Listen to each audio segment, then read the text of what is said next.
Fam Electric Ghost, and we're on Wisdom. This is a new podcast platform, and we're trying it out. And we'd like you to check out our sponsors. We've got Newsly.me, and if you can stop scrolling and start listening, use promo code GHOST2021. That's GHOST2021. That still works, and you receive 1 month free premium subscription. And you also should check out our other sponsor, which is Double Jack Online. They are a charity-focused philanthropic online lottery, so go to visit doublejack.online or use www.doublejack.online/Phantom Electric Ghost. Again, that's www.doublejack.online/Phantom Electric Ghost. And you can do NFTs, you can do, which is like art, converting your art to digital art and sell that over OpenSea. They do crowdfunding, they're getting into that, and you can do an online lottery, and if you become an influencer for them, you get side income. And then again, if you want to support us, and we do podcast interviews, and you can contact us directly, you can check out our PayPal Me. If you go to our SoundCloud for Phantom Electric Ghost or Spotify, you can hit the COVID artist support button. You can donate $1, $5, $10. Well, probably only $10 is probably the best because I think they take fees out, and that would help support us. So now we're going to actually go and take one of our Wisdom broadcasts and play it for you guys, and I hope you enjoy it.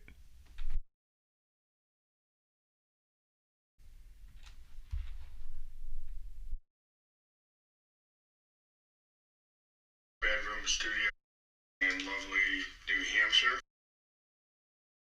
Today is we're gonna talk up our new album that we're working on. It comes out in August. PEG4EVER, and we're fans of Electric Ghost, and we do electronic music. We do electronic music that's called Sound. And we're gonna play one of the first songs off this new record, and I'm just queuing it up. It's called You. Wait, that's not it.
So that is the first track from our forthcoming album, PEG4EVER, and this is Fam Electric Ghost.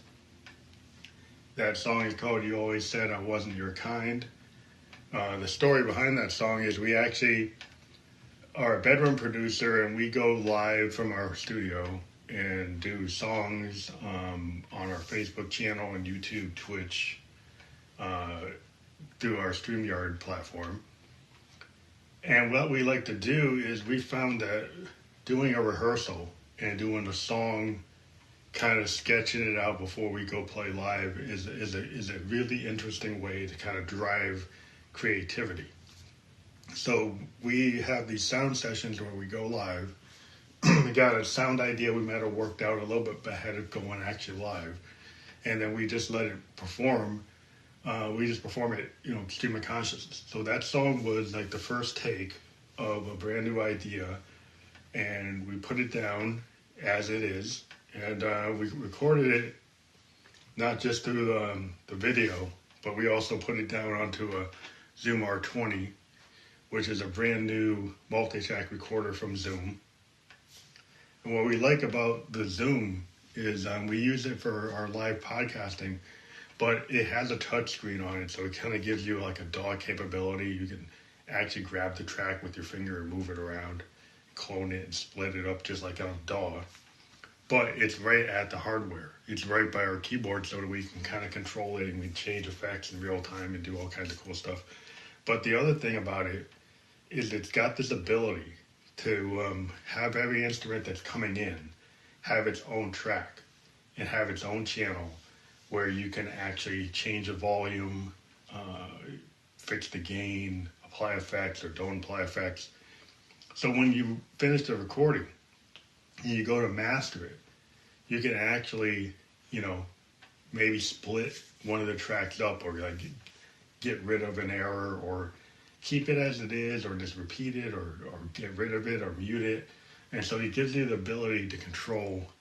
Previously on other types of hardware recorders we had before, like the R20, you can't do that. It doesn't really record to a separate track. But Zoom started to introduce in their L8 series of mixers this ability to actually get a separate stem for every input. And so what's really cool, and it's also using XLR. And then one thing we found though is on our analog sense, we had an issue where if you use a 1/4 inch line from an analog sense like a Moog, it's usually like a headphone output. And what does that matter? Well, what happens is if you have an XLR type device like the R20 that doesn't have a lot of combo jacks on it, which means it doesn't have a combination 1/4 inch and XLR, when you try to take a signal from a headphone jack output of a Moog, grandmother or mother 32 or DFAM, it won't pick up the signal. It's like super, like either it doesn't pick it up at all, or it's super low. The sound is like you can't hear it. So we had to get this thing called DI box, which basically is a signal booster. So in our rack now, we've got a line coming from the Moog into this DI box. We got a Behringer one. And then it allows us to increase the gain on that signal and then send it into the XLR. So this is all kind of recording technique stuff, but this is the type of stuff you have to deal with when you're a hardware producer, because if you got different types of outputs coming from like analog sense and digital sense and cell phones and other things that you may have, Euro racks, they all have different levels of voltage and different types of character to their sound. So to level everything out, we've got we've got a couple of mixers. We have a Eurorack mixer that lets us take the voltage controlled amplifier signal off our Eurorack and get it to the sound we want. We got our DI box taking in analog signals and making sure that they can come into an XLR input.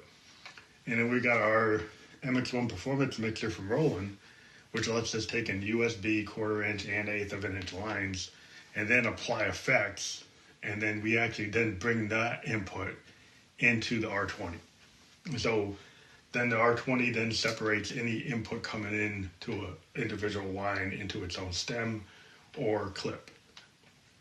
And it's a complicated way of recording, but what we find very satisfying is it lets us actually grab live recordings and then modify live recordings as if they were studio recordings, and then have a feel that's kind of like 1970s, 1960s type of construction to your song.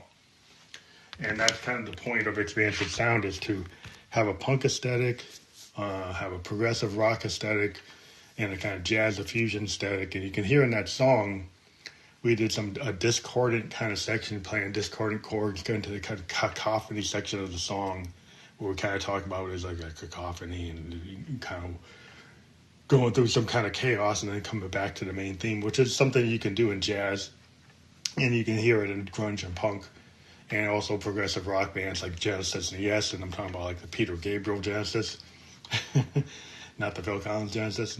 But one of the things we love about the idea of expansive sound is the punk aesthetic. And if you go back to like the grandfather of punk would be, either Pete Townsend or Neil Young. And I would explain that in that Neil Young, when he did his Nashville albums, after that he went right into this thing he called the Ditch Trilogy, which is Time Fades Away, On the Beach, and then Tonight's the Night.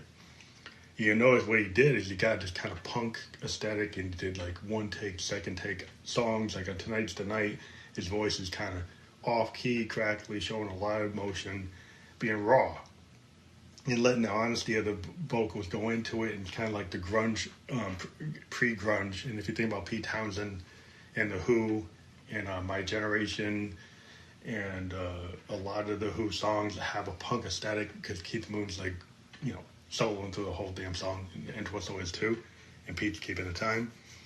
So they're kind of pre-Clash, pre-Sex Pistols example of music that was kind of got this punk idea. And the punk aesthetic even carries on into bands like I love, like Who's to Do, Bob Mould, Grant Hart, one of my favorite punk bands of all time.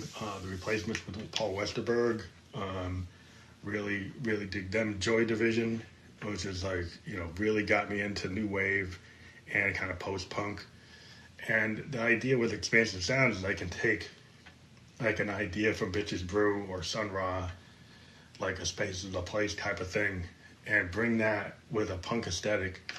And I'm a frustrated guitar player, so I spend a lot of time trying to make my Roland Juno sound like guitars. Now, one thing I like about my Juno in the GI series, even though it's like a Roppler, is the Juno GI I have, the Roland keyboard, the 61 key keyboard polysynth, has a bunch of Boss Effect stomp boxes built into the sound chain.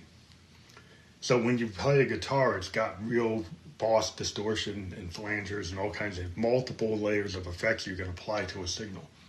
And our other secret sauce is we bring in a Mother 32 analog signal into the sound to give it like some analog bass or warmth. And then because there's like this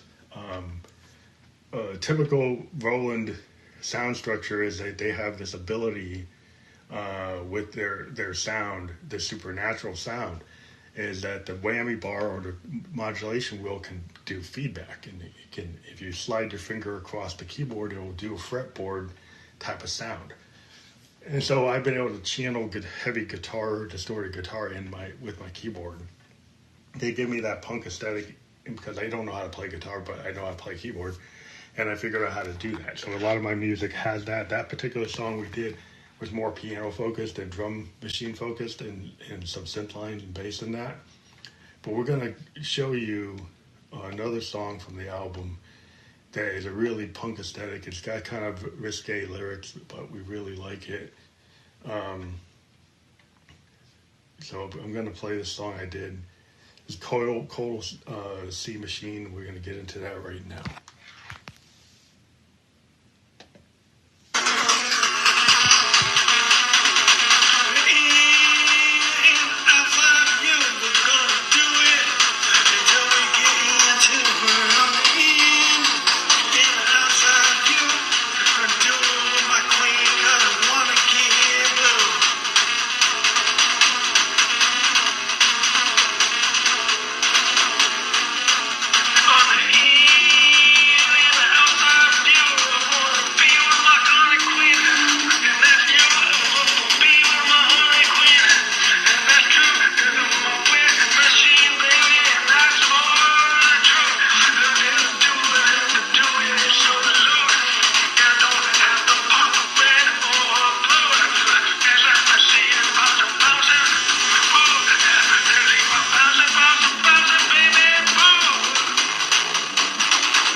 an example of punk aesthetic, and it's something that we've been really into since we got into Joy Division and bands like Husker Du and stuff, and then we found a way to do it. Now that's all Moog. That's a Moog DFAM drum machine, and a new technique we've been using is to use the LFO from a Mother 32 to drive the beat and extend the beat and give it some randomization, kind of like a random voltage. In addition, we've been able to use the random voltage generator, sample and hold out of a grandmother and drive the DFAM, and also use our Maths utility module from Make Noise to use the LFOs to drive the DFAM and find new ways to get the DFAM to sound more than what it could do. Because the thing about the Drummer from Another Mother, which is an analog drum machine, it doesn't have MIDI. It's all CV. It's all controlled voltage. So the only way you can get it to integrate is you have to bring that controlled voltage signal into a device that either has MIDI or has an output. So what we do is we have it coming into an Arturia MIDI Brute 2S, and then we bring that 2S through the DI box into a Zoom R20 to capture it. And then we record it in real time. But the other thing that we do with it is that we can drive it. It's somewhat limited, and the limitations are kind of good in the user. One thing about the DFAM, it only has 8 steps. There's no MIDI. There's no real controller than a trigger button that you can just trigger things. You have to control everything with pitch and velocity dials. By controlling the pitch and the velocity, and you have 2 oscillators, and you can play around with the level or how much each oscillator is actually inputting. But the other thing is you have all these CV inputs on a patch bay. And so you can have it internally driving it with its own capabilities, or you can bring in another synth. The cool thing about CV is kind of like MIDI. So if I've got an Arturia that's got CV, I can get it to connect to a Moog that has CV. If I've got a Roland with CV, I can get it to connect to the Moog. And vice versa. It's kind of like a MIDI standard. It's like what people used to do before MIDI. And so you can actually get like an oscillator or an LFO from an Arturia synth to drive a Roland synth, or to drive a Moog, or vice versa. And that's how we actually have been increasing the capability. And when I said the limitation again, there's only 8 steps on a DFAM. So one of the ways to record a DFAM is to actually have the tape rolling on a recorder and physically change the settings while you record, which is then kind of point in time, because you're not going to be able to do that again. But you'll set that track, kind of like the way the Who did Won't Get Fooled Again and Barbara O'Reilly. That was all since recorded to hard tape and then looped in concert. They would actually play the tape reel to get that Barbara O'Reilly blip and bop kind of sequence going. Is all running off of sequencers, and then later, off the tape. And then eventually, once they could get it into sequencers, then they put it into sequencers. But what we do, again, is kind of put it to the tape. And the thing I like about like a hardware recorder compared to a computer is like my Zoom hardware recorders, I actually can use those live. 9 Inch Nails has done this as one of their techniques. Is you can actually use a Tascam or a Zoom, put down a track, and then have that as a basic track, and then mute any other track. So you could have your master track with your original recording, and you had some kind of sequence from a Moog. Then you could mute the other tracks and then play live. And so what we used to do when we would play live, we have some of these complicated sequences. We'd have them down on the R20, and then we'd have a song. We have a project, and that's the song, and it's got that original track. So, but if I want to play a bass line live, I want to play the piano part live, I want to do the vocal live, I'd like mute those tracks on the mixer and then play live to my tape, which is way more reliable than running a DAW, because I've never had any of my hardware recorders kind of crap out or go down. So they're computers, but they seem to be more reliable than a PC, and there's just one box instead of 2, so less likely to go down. So that's one thing. And so, yeah, that song is an example of using an analog synth to kind of have some randomization that allow you to seem like you're a punk kind of band, but you're just one person playing. Now, we have some other songs that have heavy guitar. And one of the songs we have a really heavy guitar on that I want to get into is a song I wrote. Block it. You gotta get to the next song.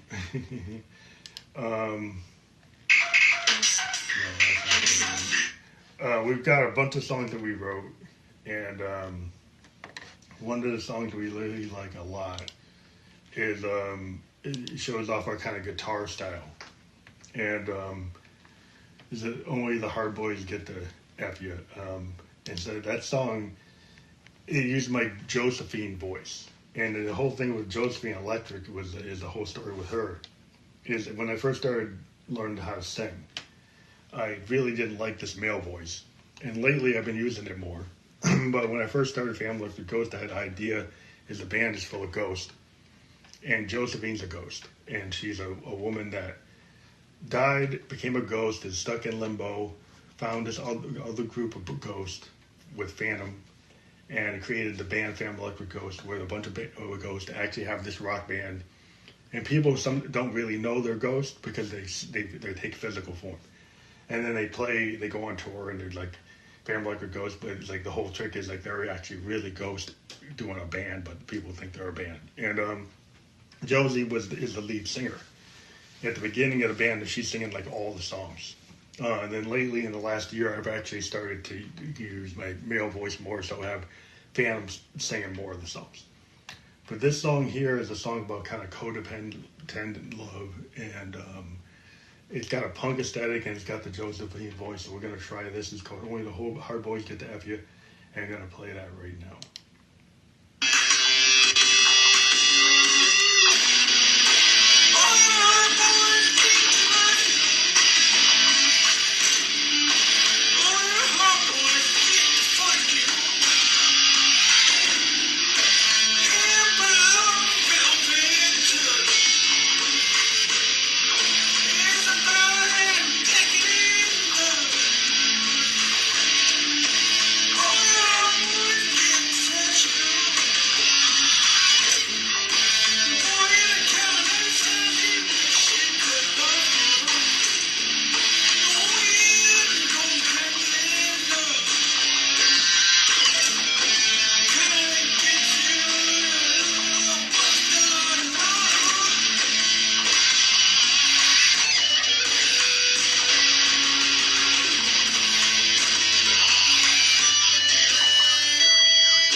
So that's codependent love, and that's the idea of that song.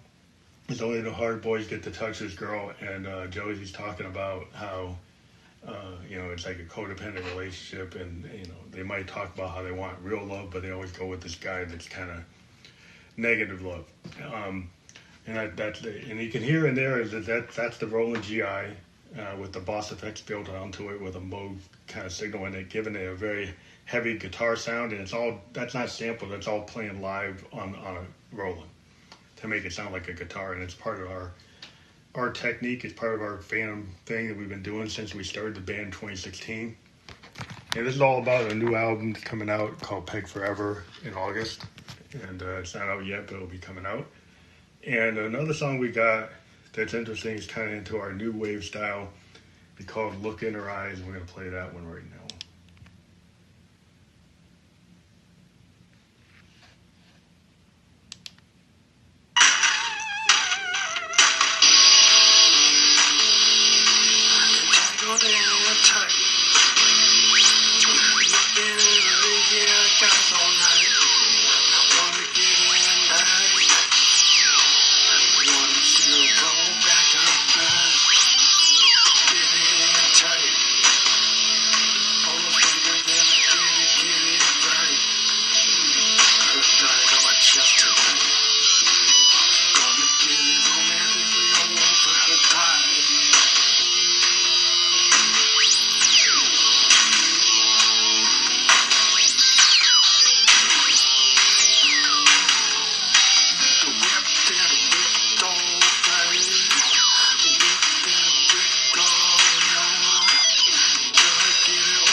So that is the Look in Her Eyes. It's got this new wave vibe.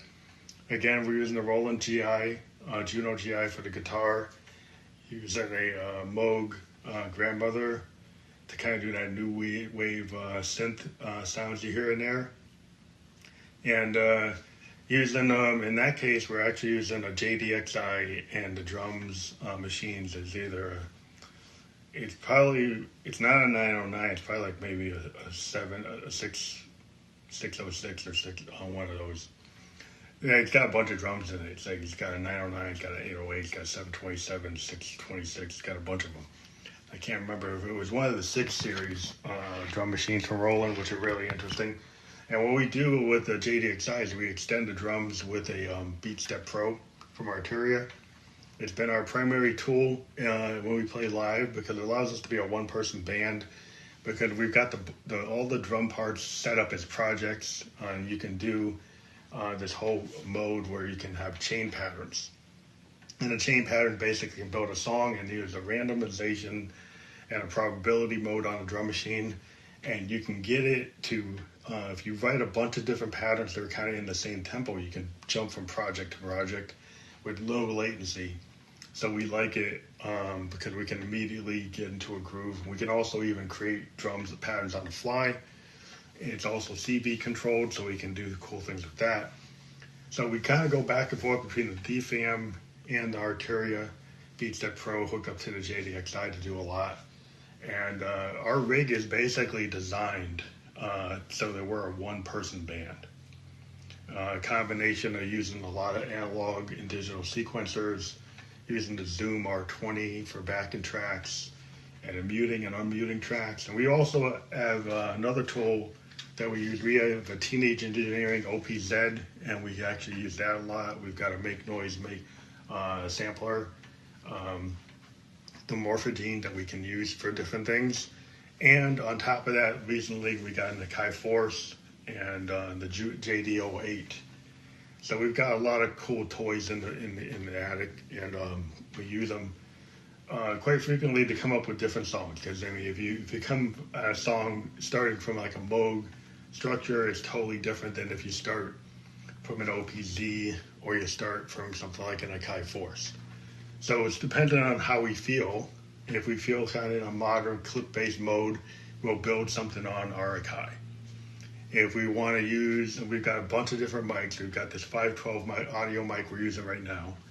We also have a studio electronics mic, and then we have a ZDM1 from Zoom, but we're going through a Soyuz launcher, and it makes that, we've been using that, the ZDM1 with the Soyuz analog preamp, for a lot of the male voices on the last album.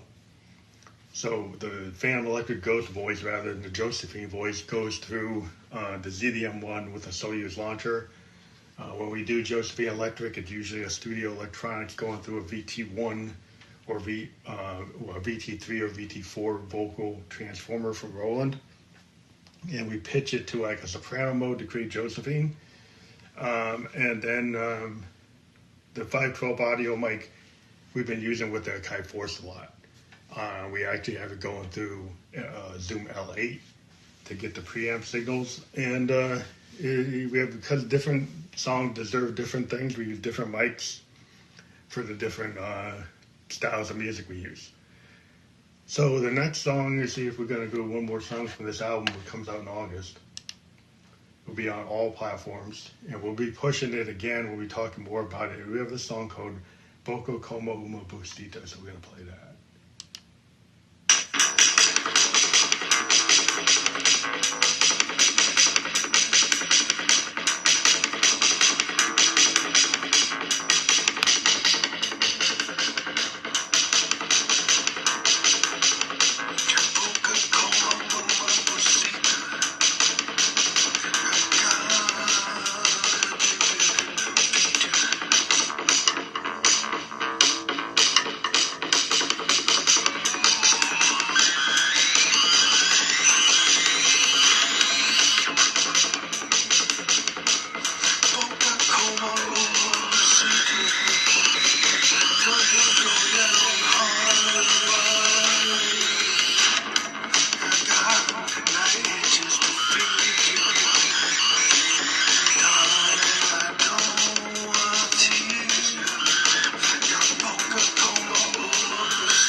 So that is Boca Como Uma Busita, and it's got a really kind of heavy drum. Then we can, again, that's the Beat Step Pro, but we're also in this song we're using the Moog grandmother, and a lot of the strange distortion is coming from the ability of the grandmother to do FM synthesis and the spring reverb and a lot of cool capability. The Moog oscillators are just nothing like them. And we find it really good for making a lot of dissonance. A lot of our sound does take a nod to like a Trent Reznor, Nine Inch Nails type of thing. And again, our love of kind of heavy new wave, kind of Joy Division type of new wave, industrial type of sound. because of that punk aesthetic. Because we've always wanted to try to drive like a Husker Du level power with synths. That we feel that sometimes synths have been used in maybe a way that people have been like, well, I don't want to see a synth band, I want to see hard rock. So we try to make PEG or Family of Ghost have that kind of hard edge. And when we play live, people have been surprised how heavy we can be with just a synth. In some cases, we've actually had a guitar player come with us to kind of give us that extra oomph in a kind of 9 Inch Nail tradition, because a lot of what we do like is that punk aesthetic, that rock sound to our music. So this is just a short preview. This album is a pretty long album. It's an hour and a half. We're not going to go through every track, but it is a good representation of our style, from kind of free jazz, piano, ballads to heavy punk to beat focused music. It has got a heavy kind of sexed up focus and a kind of story of codependency and people being kind of the characters in the album are basically searching for things and trying to get out of a kind of love is falling and love is ascendant, but then running into issues that cause all kinds of tragedy and miscommunication. And so it's got a theme. Originally the album was going to be called Catfish and Hard Boys, and that version of the album was like 5 hours long, and then we brought it down to an hour and a half. It was hard for us. We took a lot of songs out of it, and we're still thinking about the Catfish and the Hard Boys song, and that was like the theme. It was like a kind of catfish by these hard kind of scamming people, but it still got that theme, and we just changed it to PEG4EVER because we thought that was more catchy. But it still got this kind of Catfish and the Hard Boys theme is the original concept, and these are playlists that are out on my SoundCloud. You can kind of get the picture of the full record. The full Catfish and the Hard Boys is out there if you want to see what the whole big picture of a very long album is, over 5 to 6 hours long. Then this smaller version. The playlist of the PEG4EVER on SoundCloud actually has songs that aren't going to be on the album. So if you go to our SoundCloud, you can check it out. It's the Family Electric Ghost on SoundCloud. And we are also a podcaster that does a video podcast. And if you want to get into our video podcast, send us a direct message. And we do video podcasts that go to Spotify video podcast, and live they go to Twitch, Twitter, and Facebook and YouTube. We primarily interview musicians, so if you want to get in touch with us, we do that. We also encourage you to subscribe to our YouTube channel because we want to monetize it. And also, as an artist on SoundCloud and Spotify, Family Electric Ghost, because we can't tour as heavy as we used to, and we do the podcast for free, we encourage people to do $5 donations through our PayPal Me link, COVID link that's out there, the support link for any artist. And if you out there and you support YouTubers and you donate, I would encourage you that when you see an artist that you like on SoundCloud or Spotify and you see that COVID support button, to give whatever you can to that artist, not just us, but any artist that you like, because a lot of artists, we don't get that much money from streaming. We get like 0.004 of a penny. So if you really dig what we're doing and you like the fact that we do these podcasts, we podcast, interview artists, multiple genre, not just electronic. We talk to Nashville artists from Germany, Japan, Iceland, USA, everywhere. And we do it for free. We take that out of our time, and we support these artists with these hour-long interviews. We have to pay fees to be online, and we basically eat the fee out of our artist earnings. So if you want to help us out and you think it's cool to have podcasters interviewing emerging artists, brand new artists, and letting people know about it, I would encourage you to go out to our SoundCloud, hit the support button on our profile, donate $1, $2, whatever. Also to our Spotify has the same button. It would be really cool. Or if you can't do that, at least subscribe to our SoundCloud, because it's important as a musician. If you actually like a song, hit the like button. If you really like it, hit the download button. If you really, really like it, put it on a playlist. If you're totally in love with us, hit the donate buttons and things like that. That is very important to an artist. Helps us out. And sometimes people forget. They think music is free. It's not exactly free. We put a lot of time into it. So if you could do that, it would be really cool. And we'll talk to you later.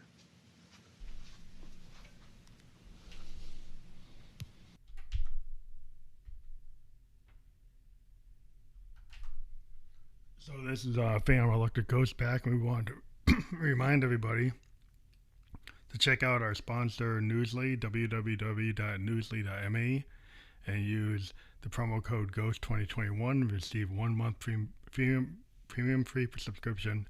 Stop scrolling and start listening. Check out Newsly. They read the news back to you in a natural human voice, and our podcast is also there. Thank you again for listening to Phantom Electric Ghost. This is Phantom Electric Ghost, and Newsly is an audio app for iOS and Android. It picks up web articles about the most trending topics on the web at any given moment and reads them to you in a natural human voice. So, for the first time in history on the net, the web becomes listenable. Browse articles from topics you choose and start playing, stop scrolling, start listening. They have podcasts as well, so explore trending podcasts from over 40 countries. Our podcast, the Phantom Electric Ghost podcast, is on there too. So download and use Newsly for free now from www.newsly.me. So that's www.newsly.me, and that's NEWSLY, NEWSLY.me. And so use the promo code GHOST2021 and receive a 1 month free premium subscription. So like that's a pretty cool deal. So all you gotta do is use Ghost 2021 and you get a 1 month free premium subscription to Newsly. Check it out. You'll like it. I listen to it every day and it's really great. Thank you. And keep on listening to PEG and everything else on Anchor FM and Spotify podcast. Thank you.